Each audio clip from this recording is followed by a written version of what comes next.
This is Hannibal and the Hannibal TV mascot Piper here with the daily news update. She's got a jacket on because it's actually quite cold here in Ottawa, Canada today.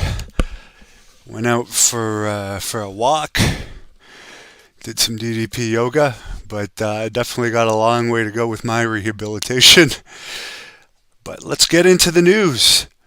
AEW did its best rating since its debut episode this week for Collision, 0.27. The UFC 291 prelims the same night did a 0.30, just beating AEW. Now, for the people that were always saying Saturday night was a bad night for wrestling, Saturday night's main event was the highest rated wrestling show ever for the Hogan Andre episode, and in general, that show did great in the 80s. So Saturday night, it's the best night to draw for wrestling. That's the truth. It's not arguable. It's the best night of the week historically to draw is Saturday nights. And for TV, there's a lot of people home. Now, sadly, Rampage, as I reported earlier today, they did do a daily news update this morning. The link is in the description. Rampage only did a 0.10 rating, which tied for lowest rating of the year. So with the three shows, it appears Rampage is being affected the most. They're doing some angle similar to the Ric Flair WWE angle on AEW where they're saying CM Punk is the real world champion. Sadly, I think one of the same reasons people were saying, I mean, they're doing great. I'm not dissing either company. They're doing great. But I think the same issue as before, like the guy he's wrestling, I think it's Ricky Starks, someone that he's feuding with. It's like it's not a very well-known guy. I don't know. I think they're ultimately going to have a championship versus championship with MJF, which could be interesting. But see, it seems CM Punk wrestles a lot of guys that people know pretty much know he's going to beat. That's my only critique of that. But he's obviously pulling in good ratings, so I'm not hating on him. Kevin Owens, for some reason, it must have been a slow news day because it's been all over the news that Kevin Owens, his contract ends in a year and a half or something. I think he makes about $3 million a year, last I heard. It's definitely between 2 and 3. He might not actually retire as he had originally thought, because I think he'll be 41 or something at the time if his contract ends. Well, if you're making $3 million a year, of course you're not going to retire unless you have serious injuries, because that's way too good money to stop wrestling. Jericho's in his 50s making around that. He's not going to stop. It's silly to stop wrestling if you're being offered that, because that money is not going to be around forever. Wrestling is going through a boost in popularity, and there is two companies right now. I don't know if UFC is going to pay the wrestlers as much, though, as WWE has been paying them. It'll be interesting to see how the contract negotiations change once UFC takes over, because they're not exactly known for paying fighters great, other than the very top of the top, like the Conor McGregors and Brock Lesnar's. But all I'm saying is I don't see how this is that big news. I mean, obviously, AEW will probably be interested in Owens at that time too. He's going to be offered a lot of money. Of course, you're probably going to want to stay wrestling, or if you can't wrestle, do something in some capacity in one of the two companies. I mean, he's been wrestling since he was 14. I mean, obviously wrestling's in his blood. But speaking of UFC, Mark Hunt recently did an interview with John Paz. Of course, Mark Hunt famously fought Brock Lesnar in Lesnar's last UFC fight where he failed the drug test. And Mark has done some wrestling too. He did make an interesting point in that interview with John, where he was talking about fighters that failed drug tests in UFC, and I'm not hating on any of them, but like Lesnar, Anderson Silva, so many have failed. Alistair Overeem, so many times. I mean, I'm not going to name all the names because I don't know them all off by heart, but there's a lot. Drug test failures are common in MMA. And the point that I found interesting that Mark Hunt made was in sports, like with the cyclist there, and I don't know why his name is escaping me, but the cyclist that basically got his reputation ruined for taking steroids. Someone will mention it in the description. But like in most sports, Ben Johnson, he was absolutely ruined here in Canada for winning the Olympics, for instance, for taking Winstrol back in 1988, I believe it was. His name was dragged through the mud, and the cyclist is somebody else. I don't know why I can't remember his name. But like in MMA, if you fail drug tests, you basically get fined, and your fight is ruled a no contest. The other guy doesn't win, and you're not like barred from the sport. So yeah, Lance Armstrong. So I did think Mark brought up a good point there. And for everyone hating on Mark, I will say this: I do believe he is natural. And Lesnar had the size advantage in that fight.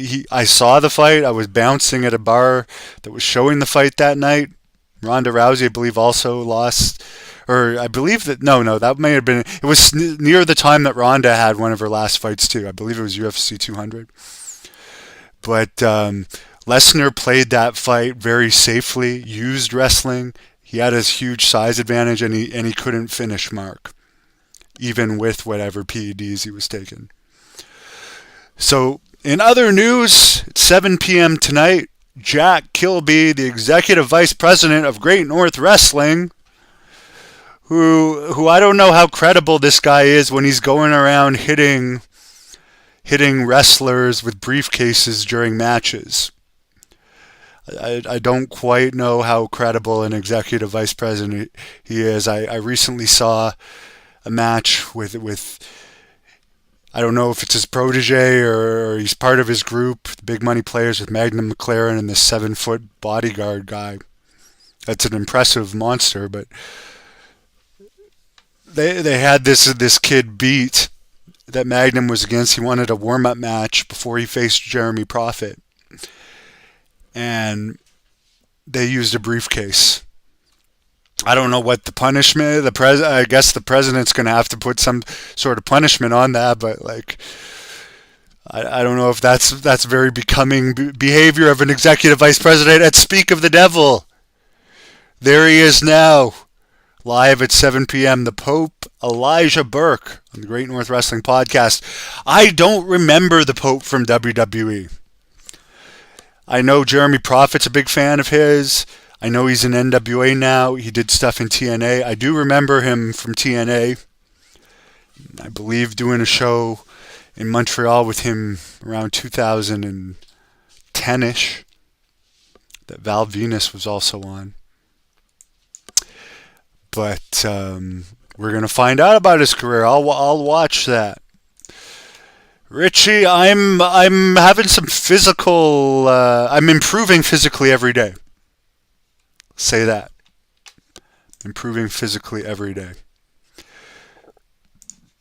Fans seem to be focused on AEW nowadays. I'm neutral. I'm not really a wrestling fan. Everybody that knows me can probably tell I'm legitimately very interested in UFOs. And for people that say, oh, it's because I hate wrestling or I'm a hater, no, I don't watch them. I'm not an MMA fan really anymore either. I watch very little MMA. I follow the news from both. I'm more interested in the behind-the-scenes wrestling news. I'm very interested in it. That's why I report on it. And it's a great job. It's better than a real job. But I'm neutral because I'm not biased to any companies. I'll tell you, between WWE and AEW, I mean, I'm completely neutral. The companies after that, you got NWA, Impact, MLW, and New Japan. WOW, the Women of Wrestling, which I haven't seen much, but it gets better ratings than all three of those other shows. Usually does around a 0.05, where MLW doesn't even have a TV show anymore, neither does NWA. Impact and New Japan usually get about a 0.01. Someone says WWE needs to bring back the 80s style and steroid. They do have TRT, and if you actually look at a lot of the wrestlers, I mean, I'm not hating on them. Wrestling is not MMA fighting. It's not a real sport. It's pretty clear that the testing is very relaxed, and there's ways around stuff in all of the companies now. I mean, you don't have to be a brain surgeon to watch a lot of these guys in WWE. There's a lot of massive wrestlers in WWE and AEW. I mentioned it this morning. I watched the Rampage highlights. There's some really jacked looking guys, and I would say there's a lot of people that have a similar look that they had in the 80s back then. No gimmicks guy, Lance Armstrong, yes. He was ruined. So why do MMA fighters get a pass? I'm just saying that's a very good point that Mark Hunt made in that interview. John Jones, everyone says he's the greatest ever. He's failed tons of drug tests. And he mentioned in that interview they even went to a different state for one of his fights to get around something. But in MMA, people don't care for whatever reason. King of ground and pound, Mark Hunt. I'll still give Mark Coleman that. Although Mark Coleman admittedly wasn't natural. No gimmicks guy claiming it was self-defense. Well, I am not one of the executives of Great North Wrestling, but as a video editor of Great North Wrestling, I guess you could call me, since the show airs on the Hannibal TV.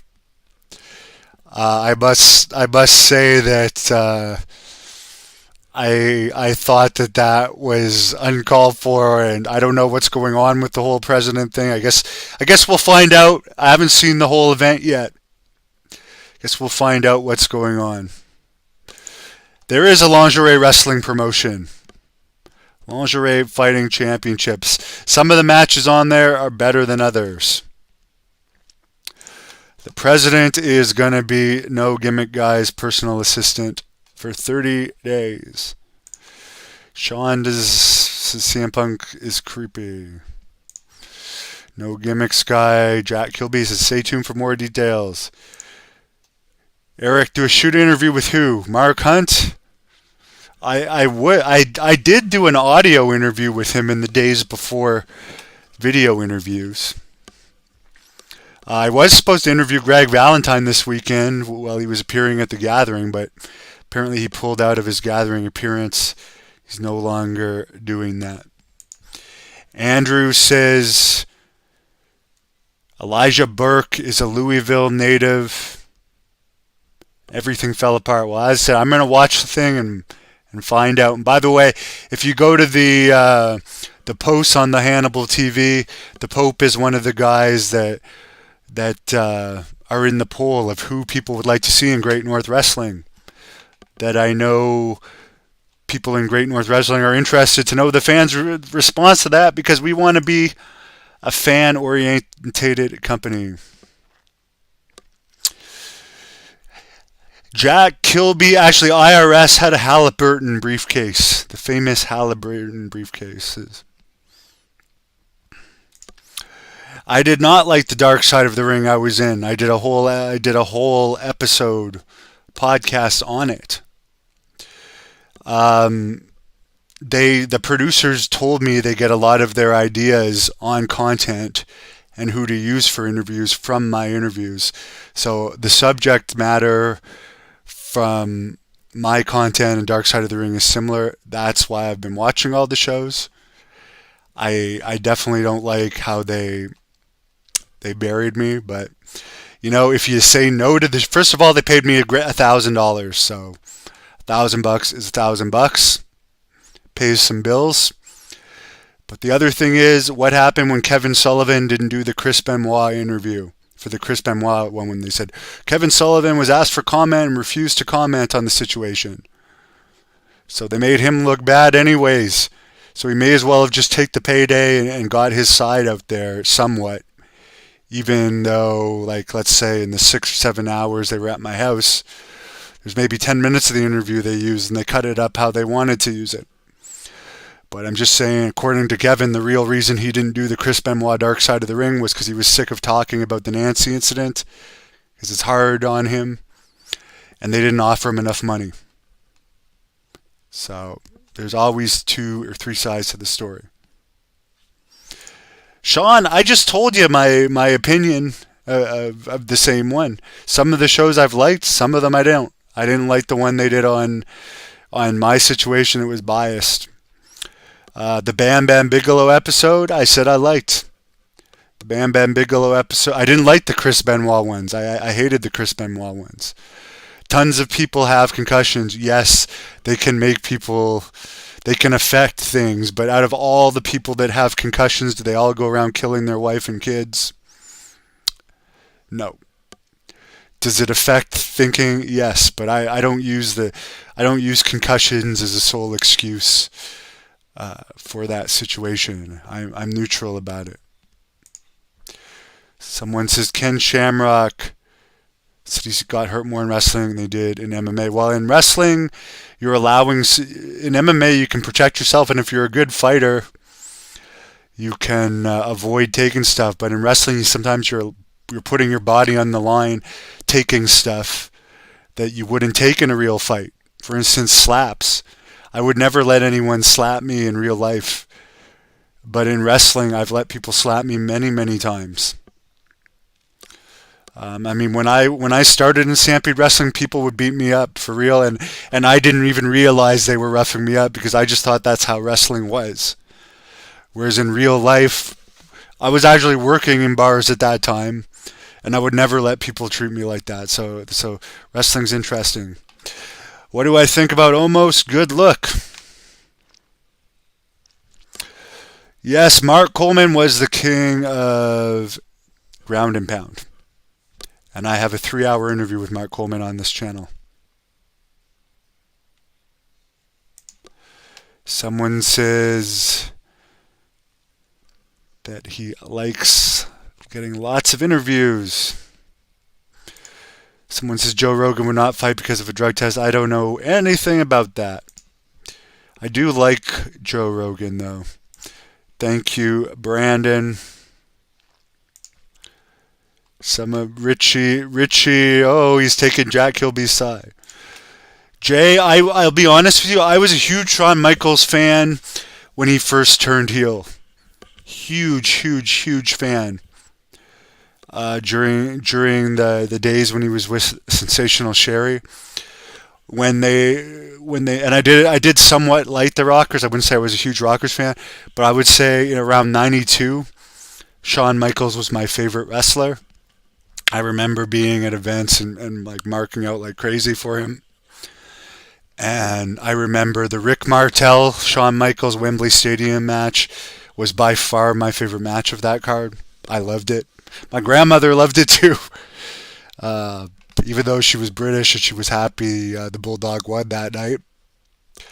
But I was never a Bret Hart fan. I always found him boring.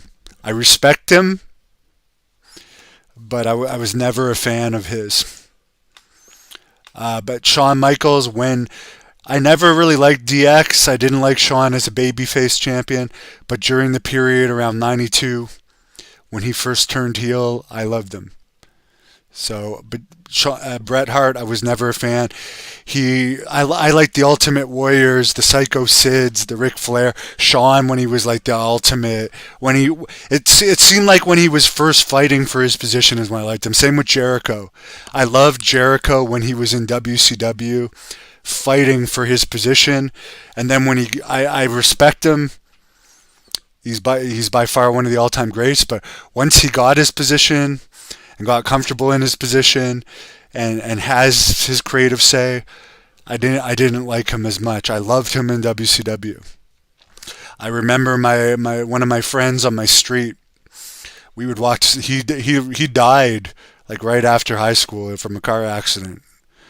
But I remember we were both big WCW fans, and I remember we would talk about Chris Jericho we were both when he was calling them Jericho-holics. We were both Jericho-holics. We were talking about when we were walking to school, when we would catch, like, he lived a little bit further down the street from me, we would always talk about Chris Jericho.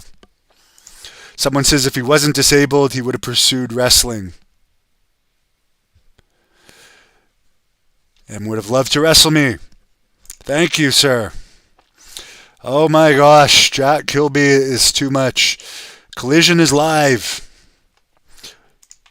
Someone says Joe Rogan. Who knows? Once UFC officially merges with WWE, I don't see any reason why there won't be huge crossover. It only makes sense. Jericho versus Gangrel. There's a Gangrel versus Hannibal and Gangrel versus Bloodhunter match on here. And a great shoot interview I did with Gangrel. Lafayette, Indiana in the house. I've never been there. Never been there. Jay Miller, Dana versus Vince. Could you guys imagine an angle like that? That would be rating. I think that at least for a while, wrestling is going to continue to grow. And hopefully that includes Great North Wrestling too, which Jack Kilby, I mean, we only have done 2 events back. As someone says, he's invading the live feed. And he is interviewing the Pope after this.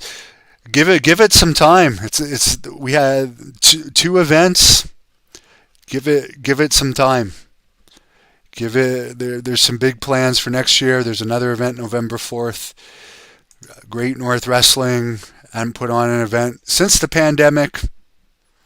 So it's going to be back up and going strong as time goes on.